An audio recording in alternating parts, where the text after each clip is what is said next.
Hello everyone, আসসালামু আলাইকুম। Welcome to my channel. আজকে আমি আপনাদের সাথে শেয়ার করব কিভাবে খুব সহজে গরুর মাংসের কালাভুনা রান্না করতে পারবেন। রান্নাটা খুব সহজে করার জন্য আমি এখানে রাঁধুনি রেডিমিক্স কালাভুনা মশলা নিয়ে নিয়েছি। এখন আমি আপনাদের প্যাকেটটা খুলে দেখাবো। প্যাকেটটা খোলার পরে এখানে দুইটা প্যাকেট পাবেন, একটাতে বেশি পরিমাণ থাকবে এবং একটাতে একটু কম পরিমাণ থাকবে। যেটাতে বেশি থাকবে সেটা আমি এখন কেটে নিচ্ছি। এখানে টোটাল 8 চামচ মতো মশলা থাকে। আমি 1 কেজি গরুর মাংস রান্না করব, এজন্য এখানে আমি 4 চামচ নিয়ে নিব। একটা বাটিতে আমি 4 চামচ মশলা নিয়ে নিচ্ছি। এখানে যে পরিমাণ মশলা থাকে সেটাতে আপনারা 2 কেজি গরুর মাংস রান্না করতে পারবেন। এখানে আমি যেহেতু 1 কেজি রান্না করব সেজন্য অর্ধেকটা নিয়ে নিচ্ছি। অর্ধেকটা নেওয়ার পরে আমি এখানে সামান্য কিছুটা পানি দিয়ে এটাকে ভালো করে মিক্সড করে নিব। আপনারা যারা এখানে হলুদ মরিচ সব কিছুর গুঁড়া দেয়া থাকে, আপনারা যারা একটু ঝাল খেতে পছন্দ করেন তারা অবশ্যই এখানে আর 2 চামচ শুকনা মরিচের গুঁড়া অ্যাড করে নেবেন। হাড় চর্বি সহ 1 কেজি গরুর মাংস ধুয়ে আমি পানি ঝরাতে রেখে দিয়েছিলাম। এখন সেটাকে নিয়ে নিয়েছি। এর কালা ভুনার জন্য মাংসের পিসটা একটু বড় রাখবেন। হাফ কাপ পেঁয়াজ কুচি দিয়ে দিব। এই রান্নাতে পেঁয়াজটা একটু বেশি ব্যবহার করতে হবে। এখন 2 চামচ আদা রসুন বাটা দিয়ে দিব। এখানে আদা এবং রসুন আমি একসাথে ব্লেন্ড করে রেখেছিলাম, ওটা দিয়ে দিলাম। এখানে 1 চামচ ঝাল টমেটো সস নিয়ে নিলাম।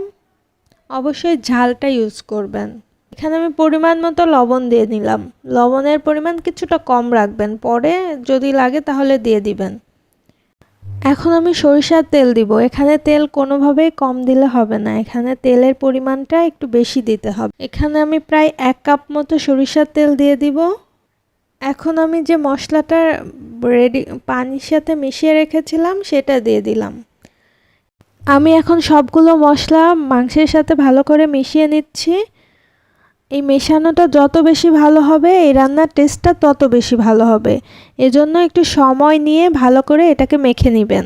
মাখা হয়ে গেলে ফ্রিজের নর্মাল টেম্পারেচারে এটাকে রেখে দিবেন 1 ঘন্টার জন্য। আমি 1 ঘন্টা পরে বের করে নিয়েছি। এখন আমি এটাকে রান্না করতে চলে যাব। আমি হাই হিটে কিছুক্ষণ ঢেকে রেখে দিব। কিছুক্ষণ রাখার পরে দেখবেন যে মাংস থেকে অনেকটা পানি উঠে এসেছে। যে পানিটা থাকবে এটা দিয়ে এই মাংসটাকে কষাতে হবে।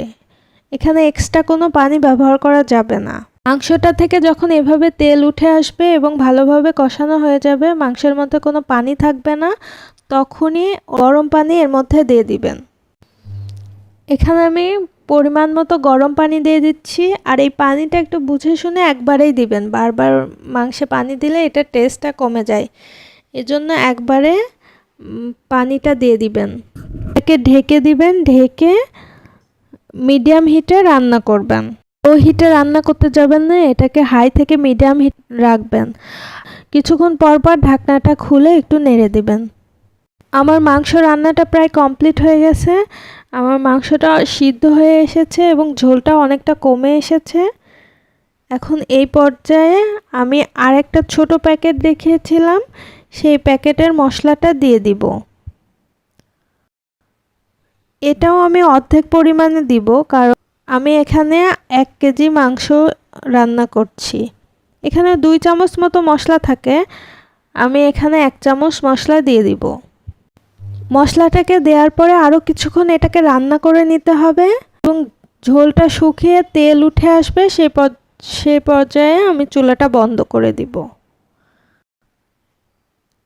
এই যে আমার রান্নাটা প্রায় হয়ে এসেছে। মাংসগুলো সিদ্ধ হয়ে গেছে এবং এটা থেকে তেল উঠে এসেছে এবং ঝোলগুলো সব শুকিয়ে গেছে। এখন আমি চুলাটা বন্ধ করে দিব। অন্য একটা পাত্রে আমি এখানে সরিষার তেল নিয়ে নিয়েছি এবং হাফ কাপ মতো পেঁয়াজ কুচি নিলাম। এটাকে ভালো করে নেড়েচেড়ে দিব।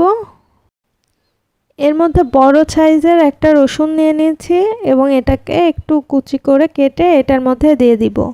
এটাকে কিছুক্ষণ ভেজে নিব, তারপরে কয়েক টুকরা শুকনা মরিচ দিয়ে দিব। এখানে ঝাল যতটুকু খাবেন ততটুকু দিবেন।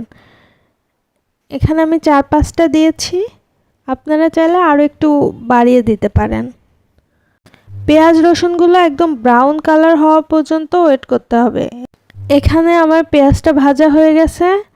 এখন এখানে কিছুটা মাংস নিয়ে দিয়ে দিব, দিয়ে এটাকে ভালো করে নেড়ে নিব। এবার আমি সম্পূর্ণটাকে এই মাংসের মধ্যে ঢেলে দিচ্ছি। এটা এর মধ্যে দেওয়ার পরে হালকা একটু নেড়েচেড়ে এটাকে ঢেকে দিতে হবে। ঢেকে 1 মিনিটের জন্য লো হিটে রেখে দিতে হবে। এভাবে খুব সহজেই আপনারা বাসায় কালাভুনা রান্না করে নিতে পারবেন। আমার ভিডিওগুলো ভালো লেগে থাকলে অবশ্যই লাইক, কমেন্ট এবং শেয়ার করতে ভুলবেন না। দেখা হবে পরবর্তী কোনো ভিডিওতে নতুন কিছু নিয়ে। সে পর্যন্ত ভালো থাকবেন, সুস্থ থাকবেন। আল্লাহ হাফেজ।